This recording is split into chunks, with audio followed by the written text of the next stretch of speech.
સુરતમાં high profile કૂટણખાનાનો પર્દાફાશ। થાઈલેન્ડની 8 વિદેશી યુવતીઓ સાથે રિસોર્ટમાં ચાલતા દેહ વ્યાપાર પર પોલીસનો દરોડો, 9 આરોપીઓ ઝડપાયા। સુરત જિલ્લાના ઓલપાડ તાલુકાના જોથાણ ગામમાં આવેલા અક્ષય રિસોર્ટમાં વિદેશી યુવતીઓને લાવીને ચલાવાતા હાઈ પ્રોફાઇલ કૂટણખાના પર સુરત ગ્રામ્ય પોલીસે મોટો દરોડો પાડીને દેહ વિક્રયના કાળા કારોબારનો પર્દાફાશ કર્યો છે। આ કાર્યવાહીમાં રિસોર્ટના માલિક સહિત કુલ 9 આરોપીઓને ઝડપી પાડવામાં આવ્યા છે, જ્યારે મુખ્ય સૂત્રધાર સુનિલ યાદવ અને અન્ય એકને વોન્ટેડ જાહેર કરાયા છે। રિસોર્ટમાંથી થાઈલેન્ડની 8 વિદેશી યુવતીઓને મુક્ત કરાઈ છે।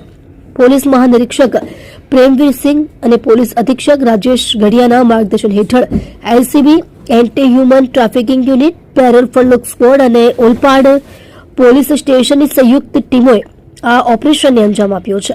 ગુપ્ત માહિતી અને ટેકનિકલ ઇન્ટેલિજન્સના આધારે પોલીસે ડમી ગ્રાહક તૈયાર કરીને રિસોર્ટ પર દરોડો પાડ્યો હતો।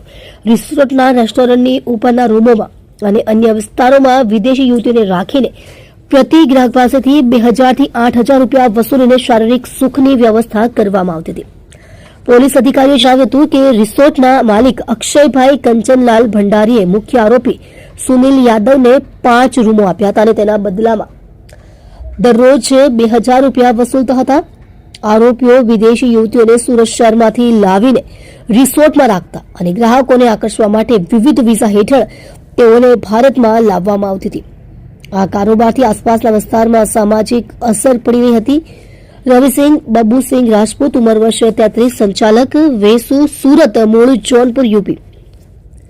અક્ષયભાઈ ઉર્ફે ગોલ્ડી પ્રકાશભાઈ આઠવલે, અક્ષયભાઈ કંચનલાલ ભંડારી, રાહુલ તાલુક ઠાકુર, सूरजसिंह रामजी सिंह, अक्षयभाई दीपकभाई धामेलिया, सज्जन कायकांचा ग्राहक, सुरेशभाई वालजीभाई राखोलिया ग्राहक, नरेशभाई छगनभाई पानसेरिया ग्राहक अमरेलीना ઝડપાઈ ગયા હતા અને સુનિલ યાદવ મુખ્ય સૂત્રધાર પાંડેસરા સુરત 11, રાકેશ રમેશભાઈ વસાવા અક્ષય રિસોર્ટ ઓલપાડ તેને વોન્ટેડ જાહેર કર્યા હતા। સાથે કુલ આશરે 20,62,000 રૂપિયાના મુદ્દા માલને કબજે કરાયા હતા।